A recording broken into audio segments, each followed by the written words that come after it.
They say every object carries a memory, a lingering echo of those who owned it before.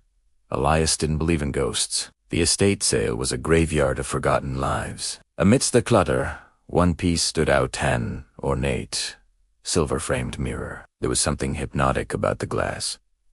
It didn't just reflect light, it seemed to absorb it, holding secrets in its dark depths. He brought it home to his study, a room filled with books, and the quiet hum of a life lived in contemplation. As he walked away, the room felt different. A weight had settled in the air, a presence that hadn't been there before. Night fell, and the study transformed. The shadows grew longer, and the mirror seemed to glow with a dull, inner light. Elias Frosse. In the reflection, behind his chair, there was a door. A heavy, iron-bound door that did not exist in his actual room. Then came the whispers. They weren't sounds, exactly. More like thoughts that weren't his own, scratching at the back of his mind. The man in the glass was no longer him. The eyes were sunken, shadowy, and they never blinked, even when Elias did. The room turned freezing. Elias could see his breath. On the surface of the mirror, steam began to rise, as if from a phantom heat. A finger traced through the mist. "I can show you the truth," it wrote. The handwriting was his, but the intent was foul. The mirror dissolved into a vision. He saw the day he walked away from the accident, the guilt he had buried for 20 years. But the mirror twisted it. It showed him a life that he was the cause, that he had intended the harm. It fed on his shame. Darkness began to bleed from the silver frame, thick as ink, creeping across his floor and climbing the legs of his desk. Suddenly, the glass didn't just reflect. It opened.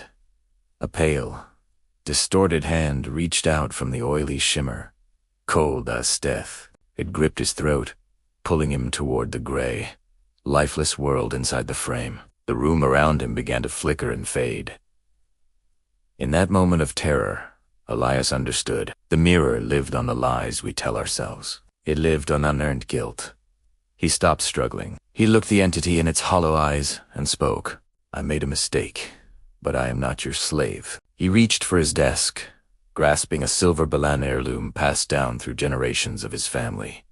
Known for its purity, he rang it.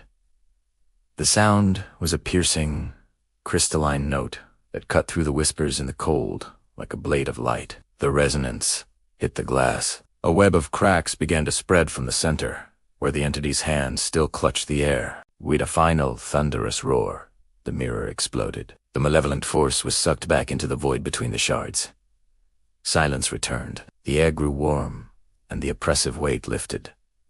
The shadows retreated into the corners and vanished. Elias began to sweep. He didn't feel fear anymore, only a profound sense of peace. The past could no longer haunt him. He took the remains to his small basement workshop. The curse required a final and a cleansing fire of the furnace. The glass melted into a formless pool of liquid silver. Whatever lived inside that frame was gone, burned away by the heat. As the sun began to rise, Elias stood by his window. For the first time in years, the reflection looking back was just a man. The shadows were gone. The truth had set him free. He could finally begin to live again, without the weight of the past. Every story has an end, but for Elias, this was a new beginning. Thank you for watching. Don't forget to subscribe for more mysteries.